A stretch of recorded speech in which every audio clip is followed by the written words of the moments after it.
សួស្តីពុកម៉ែបងប្អូនទាំងអស់គ្នាថ្ងៃនេះខ្ញុំមកបង្ហាញពីរបៀបធ្វើស្លាបមាន់បោកប៉ុន្តែស្លាបមាន់បោករបស់ខ្ញុំគឺយកសាច់កង្កែបញាត់ខាងក្នុងស្លាបមាន់ណាបងប្អូនដោយសារនៅស្រុកអាមេរិកនេះគេអត់មានលក់ខ្លួនកង្កែបទេបងប្អូនមានតែលក់ពីត្រឹមកភ្លើចុះទៅកពួនជើងអញ្ចឹងហើយគឺមានតែយកស្លាបមាន់ជំនួសខ្លួនកង្កែបហើយតម្រាំបានស្លាបមាន់នឹងដកឆ្អឹងចេញណាបងប្អូនរៀងយូរដែរចំណាយពេលយូរធ្វើមុខម្ហូបនេះរៀងអត់ធ្មត់បន្តិចបងប្អូនហើយកវិតដែលយកមកជាឆ្អឹងមាន់ចេញពីស្លាបមាន់ហ្នឹងត្រូវតែមុតហើយបងប្អូនត្រូវតែមានការប្រុងប្រយ័ត្នជានិច្ចព្រោះតាឈុលដៃតិចគឺចាក់ដៃឯងហើយបងប្អូនយកកវិតហ្នឹងជាម្ដងតិចកន្លងជុំវិញឆ្អឹងហ្នឹងរហូតតែសៃខ្ចីយើងជាតែសៃខ្ចីហ្នឹងម្ដងតិចតតែអស់ទៅឆ្កឹះជាតផុតអាសរសៃហ្នឹងទៅបានយើងចាប់អូសឆ្អឹងនឹងចេញពីស្លាបមាន់បានបងប្អូនចាំមើលខ្ញុំចាប់អូសឃើញទេស្រួលដល់ពេលយើងឆ្កឹះសរសៃចេញអស់ទៅស្រួលបានស្លាបមាន់អត់ឆ្អឹងបងប្អូនឥឡូវខ្ញុំធ្វើបង្ហាញមួយនឹងសិនបងប្អូនបើចង់ចេះដកឆ្អឹងមាន់ចេញពីស្លាបអាចមើលវីដេអូត្រង់កន្លែងហ្នឹងខាចុះខាឡើងទៅចេះហើយប៉ុន្តែធ្វើដោយប្រុងប្រយ័ត្នហើយខ្ញុំយកស្លាបមាន់ហ្នឹងទៅប្រឡាក់ជាមួយខ្នុរនិងប្រេងអូលីវបងប្អូនផ្អាប់ទុកបន្ទាប់មកខ្ញុំយកខ្លួនកង្កែបកភ្លើកែបហ្នឹងយកជាតែសាច់ឯងបងប្អូនដើម្បីយកមកច្រាមឲ្យម៉ត់អត់យកឆ្អឹងទេណា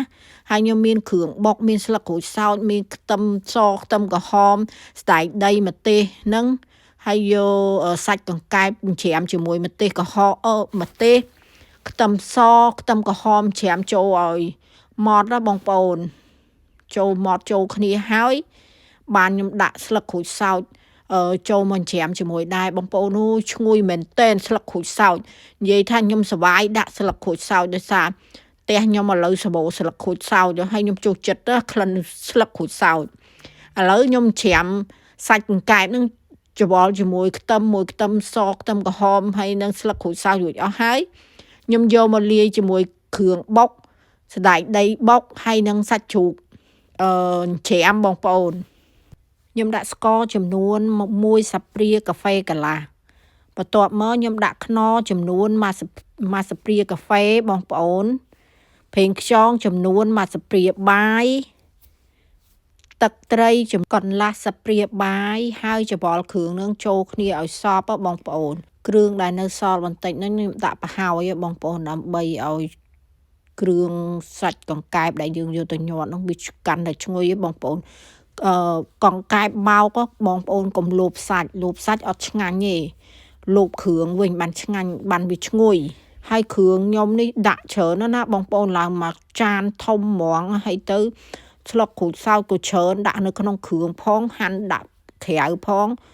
ហើយខ្ញុំភ្លេចប្រាប់មួយទៀតបងប្អូនធ្វើកង្កែបបោកបងប្អូនបើធ្វើស្លាបមាន់កុំយកសាច់មាន់ធ្វើអត់ឆ្ងាញ់ទេព្រោះអីមាន់ហ្នឹងមិនមែនជាមាន់ស្រែជាមាន់គេចិញ្ចឹមអញ្ចឹងទៅសាច់វាអត់ឆ្ងាញ់ទេដូច្នេះហើយបងប្អូនយកកង្កែបដែលគេលក់ហ្នឹងយកមកលាយជាមួយសាច់ជ្រូកច្រាមអាហ្នឹងបានឆ្ងាញ់ខ្ញុំធ្លាប់ធ្វើសាច់មាន់សុទ្ធតែអត់ឆ្ងាញ់ទេឥឡូវលើកនេះខ្ញុំធ្វើបានដឹងថាអូយឆ្ងាញ់មែនទែនឡើងឈ្ងុយគ្រឿងហើយមុននឹងញាត់សាច់កង្កែបនឹងចូលទៅក្នុងស្លាបមាន់ណាបងប្អូនត្រូវតែយក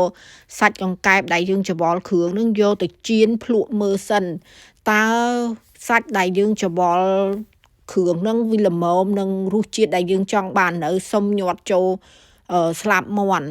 បើបងប្អូនអត់បានភ្លក់មុនទេតែញាត់ចូលហើយចប់ហើយខ្ញុំញាត់បង្ហាញបងប្អូនតែមួយហ្នឹងឯងបងប្អូនដោយសារចំណាយពេលយូរពេកបងប្អូនអញ្ចឹងហើយវីដេអូរបស់ខ្ញុំបានមកដល់ទីបញ្ចប់ហើយខ្ញុំសូមអរគុណពុកម៉ែបងប្អូនទាំងអស់គ្នាបាយជួបគ្នានៅវីដេអូក្រោយៗទៀត